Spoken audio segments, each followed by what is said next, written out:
Hello friends, welcome back to our channel Dot's Little Princess. நான் தான் உங்கள் princess பேசுகிறேன். இன்றைக்கி நம்ம சேனலில் என்ன பார்க்க போகிறோம் அப்படின்னா சண்டே விலாக் எபிசோட் 2 தான் பார்க்க போகிறோம். வாங்க இப்போ வீடியோக்குள்ளே போகலாம். ஸோ இதுதான் பார்த்திங்கன்னா நாங்கள் எங்களோட வீட்டுக்காக வாங்கின 2வது சோஃபா. நீங்கள் கேட்கலாம், ஒரு வீட்டுக்கு எத்தனை சோஃபா தான் நீங்கள் வாங்கி போடுவீங்க அப்படின்ட்டு. 2வது சோஃபா வாங்கியிருக்கோம், பட் ஒரு சோஃபா தான் வீட்டில் இருக்குது. என்ன ஒன்றுமே புரியலையா? அது ஒன்றும் இல்லை, நாங்கள் ஆல்ரெடி ஒரு சோஃபா வேறு ஒரு கம்பெனியில் புக் பண்ணிட்டு வந்திருந்தோம். அவங்க எங்களுக்கு நாங்கள் கேட்ட சைஸ்க்கு கொடுக்கல. அது கொடுக்காதனால எங்கள் வீட்டில் சுத்தமாக இடம் இல்லை. நடக்க போகிற வரத்துக்கெலாம் சுத்தமாக இடம் இல்லை. எங்கள் வீடோட லென்த்து நிறைய இருக்கும், நல்ல பெரிய லென்த்து. ஆனால் பிரெத்து கம்மி அப்படின்றனால எங்களுக்கு கேட்ட சைஸ்க்கு கிடைக்கல. அப்படின்றனால சுத்தமாக போயிட்டு வர இடம் இல்லை.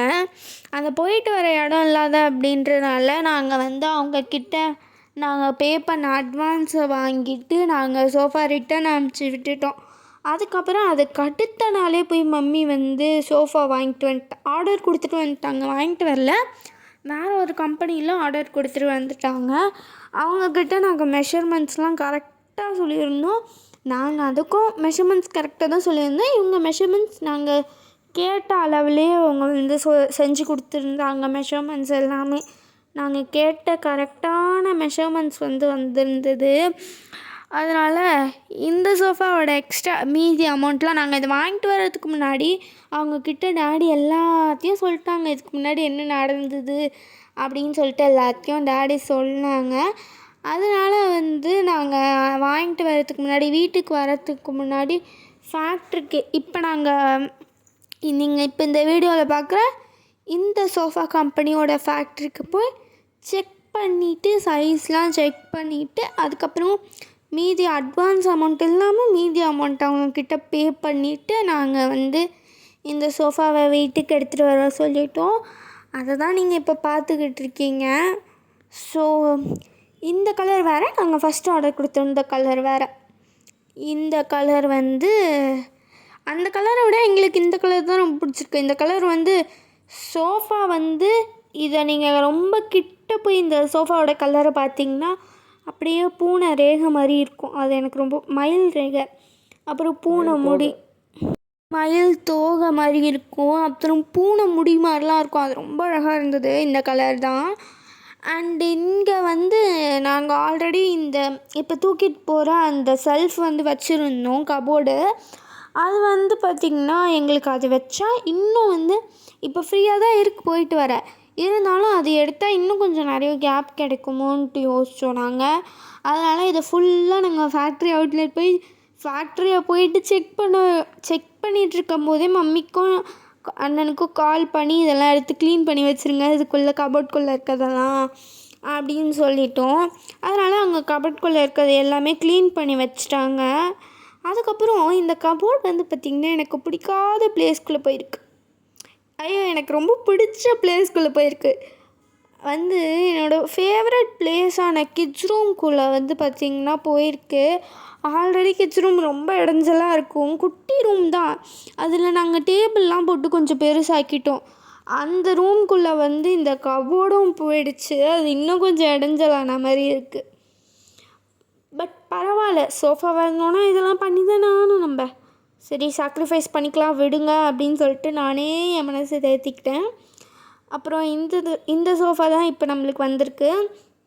இங்கே பார்த்திங்கன்னா நம்மளுக்கு ரெக்லைனர் போட்டு ஒருத்தவங்க உட்கார்ற அளவுக்கு இருக்கும், அண்ட் சிங்கிளாக ஒருத்தவங்க அப்படியே உட்கார்ற மாதிரி இருக்கும். அண்டு நாங்கள் லான்ச்சர் படுத்துக்கிட்டே பார்க்குற மாதிரி தான் வாங்கியிருந்தோம். ஆனால் ஆக்சுவலி அது லான்ச்சர் இப்போ கெஸ்ட் வந்திருக்காங்க படுக்கலை அப்படின்னா நம்ம தனியாக உட்காந்துக்கலாம் 2 பேர் அப்படின்ற அளவுக்கு இருக்கும். அண்ட் இதுதான் பார்த்திங்கன்னா சோஃபா வந்திருக்கிறதுக்கு மார்னிங் அதாவது சண்டே மார்னிங் பார்த்திங்கன்னா அத்தை வாங்கிட்டு வந்த கேக்கு, அது அப்படியே சோஃபாக்காக வச்சுக்கலாம் அப்படின்னு சொல்லிட்டு விட்டணும். இது அதில் பார்த்திங்கன்னா ஹாப்பி டே தேஜேஸ்வர் லோக்ஷனா அப்படின்னு சொல்லிட்டு வாங்கிட்டு வந்திருந்தாங்க. சாக்லேட் ட்ரஃபிள் செம்ம டேஸ்ட்டு. அதை அப்படியே இந்த கொண்டாட்டத்தோட கொண்டாடமாக நாங்கள் வெட்டிட்டு சாப்பிட்டுட்டோம். அண்ட் வந்து பார்த்திங்கன்னா இந்த சோஃபா பற்றின கமெண்ட்ஸ் வந்து நீங்கள் எப்படி இருக்குது, இது வந்து இதோட ப்ரைஸ் தெரிஞ்சுக்கணும் அப்படின்னா கமெண்ட் பண்ணுங்கள். இந்த சோஃபா எப்படி இருக்குது, இதோட கலர் எல்லாமே கமெண்ட் பண்ணுங்கள். அப்புறம் மெயினாக இந்த சோஃபாவோட எங்கே வாங்கணும் இந்த சோஃபா அப்படின்னு அந்த கடையோட பேர் அதெல்லாம் தெரிஞ்சுக்கணுன்னாலும் கமெண்ட் பண்ணுங்கள். அண்ட் என்னோடய சேனலை மறக்காமல் சப்ஸ்கிரைபும் பண்ணுறேங்க. ஸோ வாங்க இப்போ திரும்பியும் சண்டே எபிசோட்குள்ளே போகலாம். ஸோ வந்து பார்த்திங்கன்னா அது அப்படியே வெட்டிட்டு நாங்கள் இருந்தோம். அண்ட் சண்டே மதியானம், காலையில், ராத்திரி 3 வேளையும் நீங்கள் என்ன சாப்பிட்டீங்கன்னு கமெண்ட் பண்ணுங்கள். இந்த ஒரு கேக்கு கேண்டில் பற்றதுக்கு ரொம்ப நேரம் பண்ணிகிட்டு இருந்தோம் நாங்கள். அது பண்ணுறதுக்குள்ளே என் அண்ணனுக்கு பொறுமை தாங்காமல் அந்த க்ரீம் எடுத்து சாப்பிட்டுட்டு இருந்தான். ஏசி போட்டிருந்தோம், வந்தோடனே ஏசி போட்டுட்டோம். அவங்க கால் பண்ண உடனே ஏசி போட்டேன். ஏன்னா அப்போ தானே கொஞ்சம் நேரமாச்சு ரெஸ்ட் எடுக்க நல்லாயிருக்கும் அப்படின்னு சொல்லிட்டு அது நாங்கள் ஏசியை மேலே தூக்கிட்டு விட்டுட்டு அப்புறம் கொஞ்ச நேரம் ஆச்சு. அப்புறம் ஃபைனலாக பற்ற வச்சிட்டோம். அதுக்கப்புறம் அந்த எப்போயுமே கேண்டில் ப்ளோயிங், கேக் கட்டிங் எல்லாமே நான் தான் பண்ணுவேன் யாரோட பர்த்டே வந்தாலும். ஏன்னா எனக்கு அதெல்லாம் ரொம்ப ரொம்ப பிடிக்கும். ஸோ அது அப்படியே கேண்டில் ப்ளோ பண்ணி எடுத்துகிட்டு அண்டு கேக் கட்டிங்கும் பண்ணியாச்சு. எனக்கு ரொம்ப ஃபேவரட்டான ஒரு கேக் அப்படின்னா சாக்லேட் ட்ரஃபிள். அண்ட் உங்கள் எல்லாருக்கும் எந்த கேக் ரொம்ப ரொம்ப பிடிக்கும் அப்படின்னு சொல்லிட்டு கமெண்ட் பண்ணுங்கள். எங்களோட சண்டே லஞ்சுக்கு நாங்கள் பண்ண 2 சைடிஷோட ரெசிபியுமே இந்த ஒரு விலாகில் வரும். எபிசோட்ஸ் இந்த செகண்ட் எபிசோட் சண்டே விலாகில் பார்த்திங்கன்னா உங்களுக்கு இன்க்ளூட் பண்ணியிருக்கேன். அது லாஸ்ட்டாக வரும். ரெசிபீஸே உங்களுக்கு கொடுத்துருக்கேன். சிக்கன் ரெசிபீஸ் தான். ஏன்னா சண்டேனாலே நான்வெஜ் தானே நம்மளுக்கு, அதுதான் சண்டே ரெசிபி, நான்வெஜ் ரெசிபீஸ் தான். உங்களோட சண்டே எப்படி போச்சு அப்படின்னு சொல்லிட்டு கமெண்ட் பண்ணுங்கள். ஆக்சுவலி இந்த விலாகை பார்த்திங்கன்னா நாங்கள் லாஸ்ட் வீக் சண்டே எடுத்திருந்தோம். எனக்கு அதுக்கப்புறம் உடனே எக்ஸாம்ஸ் வந்துருச்சு அப்படின்றனால என்னால் வாய்ஸ் ஓவர் கொடுக்க முடியல. எடிட்டும் என்னால் பண்ண முடியல அண்ணனால். ஏன்னா ரொம்ப படிச்சுட்டு இருந்தான், நிறைய ரெக்கார்டு எழுத வேண்டிய வேலை அந்த மாதிரி நிறைய இருந்தனால எடிட் பண்ண முடியல. அதனால் லாஸ்ட் வீக் எடுத்த விலாகை தான் நாங்கள் இந்த வீக் போட போகிறோம். அண்ட் இதுதான் பார்த்திங்கன்னா எங்களோட சண்டேவுக்கு நாங்கள் மத்தியானம் செஞ்ச சைடிஷ், சிக்கன் நான்வெஜ் சைடிஷ்ஷு. அது அப்பா ஜிஞ்சர் கார்லிக் பேஸ்ட் போடுறாரு. அதுக்கப்புறம் சில்லி பவுடர். அஃப்கோர்ஸ் காரம் உங்களுக்கு ஏற்ற மாதிரி நீங்கள் போட்டுக்கோங்க. நாங்கள் கம்மியாக சாப்பிடுவோன்றதுனால கம்மி காரம். ஸோ இது ஆக்சுவலி 2 பண்ணுறாரு, 2 ரெசிபீஸ். ஒன்று பார்த்திங்கன்னா சிக்கன் பக்கோடா அண்ட் இன்னொன்று பார்த்திங்கன்னா சில்லி சிக்கன். ஸோ இதில் 2த்துலையுமே sauce, ginger garlic paste, salt, ginger garlic paste, அதுக்கப்புறம் சில்லி பவுடர், அதுக்கப்புறம் லெமன். இது எல்லாமே சேமாக தான் வருது போடுறாரு டேடி. ஆக்சுவலி இதை எடுக்கும் போது நாங்கள் ரூமில் ஜாலியாக ஃபோன் பார்த்துட்டு இருந்தோம். அதனால் என்ன போட்டாங்கன்னு தெரியாத அளவுக்கு கன்ஃபியூஷன் எனக்கு. ஸோ இது எல்லாத்தையும் மிக்ஸ் பண்ணிக்கலாம். நம்ம 2மே ஒரே மசாலா அப்படின்றனால சேம் டைம்லேயே மிக்ஸ் பண்ணிக்கிட்டோம். இது 2 போன்லெஸ் சிக்கன்ஸ் வச்சு தான் நாங்கள் பண்ணுறோம். போன்லெஸ் சிக்கன்னா நல்லாயிருக்கும். பக்கோடாக்கு யூஸ்வலாக போன்லெஸ் சிக்கன் சூப்பராக இருக்கும். அண்ட் சில்லி சிக்கனுக்கு வேணால் நீங்கள் போன் சிக்கனும் போட்டுக்கலாம், அதுவும் நல்லா தான் இருக்கும். இப்போ வாஷ் பண்ணி வச்சுருந்த ஃப்ரெஷ்ஷான போன்லெஸ் சிக்கனை 2 மசாலாலையும் டாடி ஆட் பண்ணிக்கிறாரு. மசாலா மிக்ஸ் பண்ணிவிட்டு நல்லா மிக்ஸ் பண்ணிக்கலாம். நம்ம மிக்ஸ் பண்ணிவிட்டு அதுக்கப்புறம் திரும்பி போட வேண்டிய மசாலாஸ்லாம் போட்டுக்கலாம். இதை பார்த்திங்கன்னா கருவேப்பிலை ஒன்றத்தில் போட்டிருக்காரு டாடி. அது என்னன்னு தெரியாத அளவுக்கு, எதில் போட்டாருன்னு தெரியாத அளவுக்கு நான் பெட்ரூமில் போயிட்டு ஃபோன் பார்த்துட்டு இருந்திருக்கேன். கருவேப்பிலை போட்டிருக்காருல, ஸோ இப்போ போட போகிறதில்ல, இதுக்கப்புறம் போடுவார். அந்த கருவேப்பிலை போட்டிருக்கிறது பக்கோடா, அதுக்கு அடுத்தது சில்லி சிக்கன். ஸோ அதை நல்லா மிக்ஸ் பண்ணிக்கலாம் நம்ம சிக்கனையும் இதையும். அதுக்கப்புறமா நம்மளுக்கு பேசன் பவுடர் டாடி ஆட் பண்ணிக்கிறாரு. இப்போ பண்ணுறது தான் பார்த்திங்கன்னா பக்கோடாக்கு அதில் பேசன், அதுக்கப்புறமா ரைஸ் ஃப்ளார் இது ரெண்டுத்தையும் போட்டு ஃபஸ்ட்டு நல்லா நம்ம மிக்ஸ் பண்ணிக்கலாம். ரைஸ் ஃப்ளாரே எவ்வளோ நேரம் என் அண்ணன் காமிச்சிட்ருக்கான் பாருங்கள். ஒரு வீடியோ எடுக்கிறதுக்குள்ளே அதை வீடியோ எடுக்கும்போது தான் நம்ம ஃபோன் பார்த்துட்ருப்போம். ஆனால் எடுத்து முடிச்சதுக்கப்புறம் தான் அவனை வந்து குறை சொல்லிக்கிட்டு இருப்பேன். ஹி. அதுக்கப்புறமா டாடி வந்து மைதா மாவு போடுறாரு. ஸோ இது எல்லாமே அளவு எனக்கு கரெக்டாக தெரியல. பட் இந்த வீடியோ பார்க்கும்போதே உங்களுக்கு அளவு கன்ஃபார்மாக தெரியும் அப்படின்னு நினைக்கிறேன். ஏன்னா வந்து நான் ஆஃப்கோர்ஸ் ரூமில் ஃபோனிங் நோண்டிங். அதுக்கப்புறம் வந்து பார்த்திங்கன்னா பேக்கிங் பவுடர் டாடி கொஞ்சம் ஆட் பண்ணிக்கிறாரு. இதெல்லாம் ஆட் பண்ணி நல்லா மிக்ஸ் பண்ணணும். அண்டு சிக்கன் மசாலா தான் அது. நான் வந்து பேக்கெட்லாம் பிச்சு டப்பாக்குள்ளே போட்டு அதில் இருக்க நேமு போர் அடித்தா இந்த மாதிரி ஏதாச்சும் ஒன்று பண்ணிகிட்ருப்பேன். அதனால் அது அப்படி இருக்குது. அண்ட் இது வந்து பார்த்திங்கன்னா இன்னொரு டைப் ஆஃப் மிளகாத்தூள். ஸோ அது காஷ்மீரி மிளகாத்தூள். இது வந்து பார்த்திங்கன்னா ப்ளைன் சில்லி பவுடர். ஸோ இதெல்லாம் போட்டு மிக்ஸ் பண்ணுவாருன்னு நினைக்கிறேன். இல்லை, இப்போயும் மிக்ஸ் பண்ணல. எவ்வளோ மசாலா. அதுக்கப்புறம் சிக்கன் கபாப் 65 மசாலா ஆட் பண்ணுறாரு. ஸோ இப்போ வந்து ஓரளவுக்கு டீட்டெயிலிங்கோடு நான் கொடுக்குறேன் உங்களுக்கு. பட் இந்த டீட்டெயிலிங் பற்றாமல் இன்னும் டீட்டெயிலாக உங்களுக்கு இந்த ரெசிபி வேணும் அப்படின்னா நீங்கள் வந்து கமெண்ட் பண்ணுங்கள். நான் உங்களுக்கு தனியாக ஷார்ட்ஸில் மெஷர்மெண்ட்ஸோடு எல்லாமே உங்களுக்கு ஷார்ட்ஸில் போடுறேன். இன்னும் டீட்டெயிலிங்கோடு வேணும் அப்படின்னா கமெண்ட் பண்ணுங்கள். அதுக்கப்புறம் இது வந்து தனியாக வந்து சால்ட்டு, இதுக்கும் சால்ட்டு போடுவார். அண்டு நம்ம சிக்கனுக்கு மேரினேட் பண்ணி வச்சுட்டு அதுக்கப்புறமா திரும்பியும் பண்ணணும். அதனால் சால்ட் போட்டுட்டு அண்ட் நம்ம மேரினேட் பண்ணி வச்சுருப்போம்ல அந்த சிக்கன் எடுத்து இதுக்குள்ளே போட்டு மிக்ஸ் பண்ணணும். நல்லா மிக்ஸ் பண்ணிடணும். அப்போ தான் நம்மளோட மேரினேட் பண்ண சிக்கனில் ஃபுல்லாக மசாலா சொட்டும். எதுக்கு ஃபஸ்ட்டே நம்ம மேரினேட் பண்ணியிருக்கோம் சிக்கனில் அப்படின்னா, சிக்கனில் வந்து நார்மலாக இந்த மசாலா போட்டு அவ்வளோவா ஒட்டாது. அது டேஸ்ட்டும் அது கம்மியாகிடும். அவ்வளோவா ஒட்டாது அப்படின்றனால டேஸ்ட் கம்மியாகிடும். அதனால் ஆல்ரெடி மேரினேட் பண்ணி வச்சுருந்தோம் அப்படின்னா அது வந்து இன்னும் வந்து ஃபுல்லாக ஒட்டி டேஸ்ட் நல்லாயிருக்கும். அப்படின்றனால தான் நம்ம மேரினேட் பண்ணுறோம். அண்ட் இந்த சிக்கன் கூட கொஞ்சம் கொஞ்சமாக தண்ணி ஆட் பண்ணி, ரொம்ப ஆட் பண்ண வேண்டாம், ஒரு சின்ன பேஸ்ட் ஒட்டுற பதம் மாதிரி, நல்லா திக்காக ஒட்டுற பதம் மாதிரி வர வரைக்கும் கொஞ்சம் கொஞ்சமாக தண்ணி ஆட் பண்ணி நல்லா மிக்ஸ் பண்ணிக்கலாம் நம்ம. அண்ட் வந்து பார்த்திங்கன்னா எங்கள் மம்மி நல்லா என்னை வச்சு விளையாடிருக்காங்க. சிரிக்கிற சத்தம் கேட்குதா? நான் எப்போயுமே வந்து வீடியோ எடுக்கும்போது வாய்ஸ் கொடுக்க மாட்டேன், வாய்ஸ் ஓவர் தான் கொடுப்பேன். அதனால் மம்மிக்கிட்ட அப்போ நான் வீடியோ எடுக்கும்போது அண்ணன் வீடியோ எடுக்கும்போது இல்லையா நான், அதனால் எனக்கு என்னதுன்னு தெரியல. அதனால் நான் மம்மிக்கிட்ட சொன்னால் மம்மி நல்லா வச்சு விளையாடிருக்காங்க என்னை வச்சுட்டு. இது இப்போ நம்ம செய்கிறது தான் வந்து பக்கோடா. இந்த பேசன் பவுடர், ரைஸ் ஃப்ளாரு எல்லாம் இப்போ செய்கிறது தான் பக்கோடா.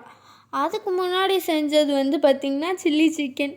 என்னை நல்லா வச்சு விளையாடிருக்காங்க, டைம் பாஸ் பண்ணியிருக்காங்க என்னை வச்சுக்கிட்டு. அண்ட் கரம் மசாலா போடுறாரு டாடி. உங்களுக்கு ஒரு நல்ல ரெசிபி வேணும் அப்படின்னா நீங்கள் கமெண்ட் பண்ணுங்கள், நான் உங்களுக்கு ஷார்ட்ஸில் அப்லோட் பண்ணுறேன். இதை வந்து பார்த்து செய்கிறத விட நீங்கள் சும்மா கிடக்கலாம், அந்தளவுக்கு ஒரு குழப்பு வச்சுருக்கேன் நான். எல்லாம் எங்கள் மம்மி தான் பக்கத்தில் உட்காந்து நீ பேச நல்லா கதை சூப்பராக இருக்குன்னு சொல்லிட்டு நல்லா திரும்பியும் இப்போ ஃபுல்லாக போய் முடிச்சுட்டு டவுட்டு கேட்குறேன், இது பக்கோடாவா சில்லி சிக்கனான்ட்டு. கேட்டால் இதுதான் பக்கோடா போல இருக்குது, இப்போ செய்கிறது தான் அப்படின்றாங்க. ஐயோ சரி விடுங்க.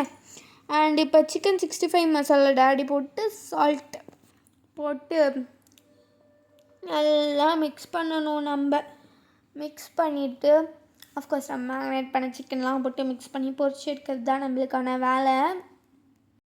அண்ட் இப்போ நல்லா மிக்ஸ் பண்ணிக்கணும். அண்ட் நாங்கள் வந்து பார்த்திங்கன்னா ஆரஞ்ச் ஃபுட் கலர் ஆட் பண்ணுறோம்.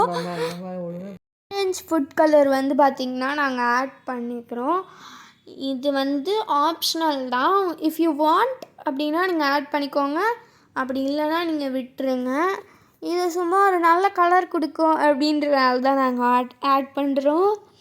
அண்ட் இப்போ நம்ம ஆல்ரெடி மேரினேட் பண்ணி வச்சுருப்போம்ல சிக்கனை, ஸோ அந்த போன்லெஸ் சிக்கன் எடுத்து நம்ம போட்டு நல்லா மிக்ஸ் பண்ணிக்கலாம். இதுக்கு நம்ம தண்ணியே ஊற்றக்கூடாது, ஏன்னா அப்போ தான் கிறிஸ்பியாக வரும். இது பக்கோடா அப்படின்றனால நல்லா கிறிஸ்பியாக வரணும். ஸோ தட் இதுக்கு சுத்தமாக தண்ணி ஊற்றாமல் நாங்கள் ஆட் பண்ணிக்கிறோம். அது நல்லா மிக்ஸ் பண்ணிக்கலாம். நம்ம சப்போஸ் நீங்கள் வெஜிடேரியனாக இருந்தீங்கன்னா இதே மசாலாஸ் இதே ரெசிப்பியை வச்சு நீங்கள் காலிஃப்ளவர், பேபிகார்ன், பன்னீர் இதெல்லாம் கூட யூஸ் பண்ணலாம். வெஜிடேரியன்னா நான்வெஜ்ஜுக்கும் இது நல்லாயிருக்கும், வெஜ்ஜுக்கும் நல்லாயிருக்கும். 2 in 1 அப்படின்ற மாதிரி. அண்ட் ஃபைனலி நம்ம பொரிச்சு எடுக்க வேண்டியதான். ஸோ நெக்ஸ்ட் வீக் பார்த்திங்கன்னா எங்களோட சர்ப்ரைஸ் வீடியோ ஒன்று இருக்குது. ஸோ அது என்ன வீடியோவாக இருக்கும் அப்படின்னு சொல்லிட்டு கெஸ் பண்ணுங்கள். அது சர்ப்ரைஸ் வீடியோ. அண்ட் பார்த்திங்கன்னா உங்களுக்கு வேறு என்னென்ன வீடியோஸ் வேணும், என்னென்ன டாபிக்ஸு புதுசாக நீங்கள் என்ன சொன்னாலும் பண்ணுறேன். கிராஃப்ட்டு அந்த மாதிரி என்னென்ன புது வீடியோஸ் வேணும் அப்படின்னு சொல்லிட்டு கேளுங்க. அந்த வீடியோஸ் எல்லாமே நாங்கள் அப்லோட் பண்ணுறோம். அண்டு பார்த்திங்கன்னா சண்டே பிரியாணியும் நாங்கள் பண்ணியிருந்தோம், மட்டன் பிரியாணி. என்னென்னா நாங்கள் பிரியாணி ரெசிபி எடுக்க மறந்துட்டோம். நான் உள்ளே ஃபோன் பார்த்துட்டு இருந்தேன், மம்மி டாடி 2 பேருமே குக் பண்ணிகிட்டு இருந்தாங்க பிரியாணி. அதனால் அண்ணனுக்கும் கொஞ்சம் ஸ்டடீஸ் இருந்தது அப்படின்றனால நாங்கள் மட்டன் பிரியாணி மட்டும் ரெசிபி எடுக்க மறந்துட்டோம். நீங்கள் யோசிக்கலாம், சோஃபா வாங்கினது இவ்வளோ பெரிய லாங் வீடியோவாக போடுறீங்களா நீங்கள், இதெல்லாம் ஒரு பெரிய விஷயமா அப்படின்னு நீங்களாம் யோசிக்கலாம். பட் ஆக்சுவலி எங்களோட நியூ ஹோம் அப்படின்றனால இந்த வீட்டுக்கு ஒரு சின்ன பொருள் வந்தால் கூட நாங்கள் அது பெரிய விஷயமாக தான் எடுத்திருக்கோம். ஏன்னா இது ஒரு டைப் ஆஃப் ஒரு பெரிய என்ஜாய் தானே எங்களுக்கு. அதனால் நாங்கள் இதை ஒரு பெரிய விஷயமாக தான் எடுத்திருக்கோம் நாங்கள். அண்ட் உங்களோட லன்ச்சுக்கு என்ன நீங்கள் எடுத்துருந்தீங்க சண்டே அப்படின்னு சொல்லிட்டு கமெண்ட் பண்ணுங்கள். அதாச்சும் நீங்கள் பார்க்கக்கூடிய சண்டே, லாஸ்ட்டு சண்டே இல்லை, இப்போ நீங்கள் பார்க்கக்கூடிய சண்டே நீங்கள் என்ன லன்ச்சு சாப்பிட்டீங்க அப்படின்னு சொல்லிட்டு கமெண்ட் பண்ணுங்கள். எங்களோட ஹாப்பினஸ்ஸை தான் ஷேர் பண்ணுறோம் நாங்கள், வேறு எதுவுமே இல்லை. ஸோ நம்ம எல்லாம் டிஸ்கஸ் பண்ணி முடிக்கிறதுக்குள்ளேயே, இதெல்லாம் பேசி முடிக்கிறதுக்குள்ளேயே மம்மி பொரிச்சு முடிச்சிட்டாங்க. இதை நல்ல கிறிஸ்பியாக சூப்பராக பொரித்து எடுக்கணும். நல்லா கிறிஸ்பியாக பொரித்து எடுத்தால் நல்லாயிருக்கும் பக்கோடாவுக்கு. ரொம்ப சாஃப்டாக இல்லாமல் இப்படி பொரிச்சா தான் நல்லாயிருக்கும் பக்கோடாவுக்கு. அண்ட் நீங்கள் ரெசிபி பார்த்துட்டு இருக்கும் போதே பார்த்திங்கன்னா ஒரு குட்டி மாரல் ஸ்டோரி எங்கள் ஸ்கூலில் சொன்னதை நான் உங்களுக்கு ஷேர் பண்ண போகிறேன். இந்த மாரல் ஸ்டோரி இல்லை, இன்னும் நிறைய மாரல் ஸ்டோரி எல்லா சண்டே விலாக்லேயும் வரும் உங்களுக்கு. ஸோ ஓகே, ஸ்டோரி ஆரம்பிக்கலாமா? ஒரு நாள் பார்த்திங்கன்னா ஒரு அக்ரிகல்ச்சர் ஃபீல்டில் ஒரு பறவை கூடு கட்டி முட்டை இட்டிருந்தது. அந்த முட்டையெல்லாம் குஞ்செல்லாம் பொரிச்சு எல்லாம் நடந்ததுக்கப்புறம் அந்த ஃபார்மர் எல்லா செடியும் நல்லா வளர்ந்துருச்சு, அறுவடைக்கு தயாராகிடுச்சு அப்படின்னு சொல்லிட்டு வெட்டலான்ட்டு ஆள் தேடினாங்க. ஆள் தேடும் போது பார்த்திங்கன்னா யாருமே கிடைக்கல. ஆள் தேட போகும்போதே அந்த பறவை ரொம்ப பயத்தோடு இருந்தது. அந்த குஞ்சுங்கெல்லாம் அதோட அம்மா பறவைக்கிட்ட கேட்டுச்சு, என்ன பண்ணுறது நம்ம இப்போ, அவங்க அறுவடைக்கு வராங்களே அப்படின்னு சொல்லிட்டு கேட்டுச்சு. அப்போ ஆள் கிடைக்கல அப்படின்னோடனே அந்த பறவை தெரிஞ்சுக்கிட்டு, இன்றைக்கி நம்ம ஜாலியாக இருந்துக்கலாம், ஒன்றும் நடக்காது இன்றைக்கி அப்படின்னு சொல்லிட்டு அந்த அம்மா பறவை சொல்லிச்சு. அப்போ குஞ்சுங்களும் ஓரளவுக்கு காமாக இருந்தது. அதுக்கப்புறம் இன்னொரு நாள் அந்த திரும்பியும் வெளியூர்லேருந்து ஆளை கூட்டிகிட்டு வெட்டலாம், அறுவடை பண்ணலான்னு சொல்லிட்டு இருந்தார். அன்றைக்கும் அந்த குட்டிங்கெல்லாம் அம்மா கிட்ட கேட்டுச்சு என்ன பண்ண போகிறோன்ட்டு. அப்போ அந்த அம்மா தைரியமாக சொல்லிச்சு, இன்றைக்கி நம்ம சமாளிச்சிடலாம், ஜாலியாக இருக்கலாம், ஒன்றும் நடக்காது அப்படின்னு சொல்லிட்டு. அந்த ஃபார்மர் திரும்பியும் அந்த வெளியூர்லேருந்தும் ஆள் தேடி யாரும் கிடைக்கல அப்படின்னொடனே என்ன பண்ணாங்க அப்படின்னா, நாளைக்கு நம்மளே வந்து பண்ணிடலாம், நம்மளே வந்து அறுவடை பண்ணிடலான்னு இருந்தார். அப்போ அறுவடைக்கே அப்போ அந்த அம்மா பறவை வந்து பார்த்திங்கன்னா அந்த தன் குட்டிக்கிட்ட சொல்லுச்சு, இனிமேல் நம்மளால் இங்கே இருக்க முடியாது, ஏதாச்சும் இடத்த தேடி தான் ஆகணும், இதுக்கப்புறம் நம்மளால் இருக்க முடியாதுன்னு சொல்லுச்சு. அதனால் இந்த ஸ்டோரி முதல் நம்ம என்ன தெரிஞ்சுக்கிறோம் அப்படின்னா வந்து நம்மளே நம்பணும், மற்றவங்கள நம்பாமல் நம்ம தான் நம்பணும் அப்படின்னு சொல்லிட்டு இந்த ஸ்டோரியிலேருந்து தெரிஞ்சுக்கிறோம். எல்லா விஷயத்துலையுமே மற்றவங்கள நம்பி இல்லாமல் நீங்களே உங்களை நம்புங்க. அப்போ தான் எல்லாமே ரொம்ப சக்ஸஸ்ஃபுல்லாக இருக்கும். எப்போயுமே ஃபஸ்ட்டு பிலீஃப் வந்து பார்த்திங்கன்னா உங்கள் மேலேயே வச்சுக்கோங்க. ஸோ இந்த ஒரு மாரல் ஸ்டோரி வந்து எங்கள் ஸ்கூலில் வந்து சொன்னாங்க அசெம்பிளியில். அதனால் அது எனக்கு ரொம்ப நல்லா தத்துவமாக இருந்தது அப்படின்றனால அதை உங்களுக்கு வந்து ஷேர் பண்ணுறேன் நான். அண்ட் ஏதாச்சும் ஒரு நல்ல ஸ்டோரி வந்து உங்களுக்கு தெரியும் அப்படின்னா, அந்த ஸ்டோரி வந்து நல்ல மாரல் ஸ்டோரி அந்த மாதிரி ஏதாச்சும் நல்ல ஸ்டோரி இருக்குது அப்படின்னா, அந்த ஸ்டோரியுமே வந்து பார்த்திங்கன்னா நீங்கள் வந்து அந்த ஸ்டோரி டைட்டில் கமெண்ட் பண்ணுங்கள். நான் அந்த ஸ்டோரி வந்து நெக்ஸ்ட்டு சண்டே வ்ளாக் சப்போஸ் வந்து நிறைய ஒரு நல்ல ஸ்டோரிஸ் வந்தது அப்படின்னா நெக்ஸ்ட்டு வ்ளாகில் கூட நான் உங்களுக்கு வந்து ஆட் பண்ணுறேன். ஸோ ஸ்டோரி டைட்டில்ஸ்லாம் கமெண்ட் பண்ணுங்கள். அண்டு நாங்கள் வந்து பார்த்திங்கன்னா பிக் பாஸ் பார்த்துக்கிட்டே இந்த சில்லி சிக்கனையும் பக்கோடாவையும் சாப்பிட்டோம். யூஸ்வலாக பிக் பாஸ் வந்து எங்கள் வீட்டில் ரெகுலராக நைட்டில் பார்க்க மாட்டோம், சாப்பிடும் போது தான் மார்னிங்கில் பார்ப்போம். அதுதான் எங்களுக்கு ரொம்ப பிடிக்கும். அண்ட் இந்த வீடியோவோட ஃபைனல் பாட்டுக்கு வந்துட்டோம். இந்த வீடியோ உங்களுக்கு பிடிச்சிருந்தா லைக் பண்ணுங்கள், ஷேர் பண்ணுங்கள், கமெண்ட் பண்ணுங்கள், மறக்காமல் சப்ஸ்கிரைப் பண்ணுறேங்க. பாய்.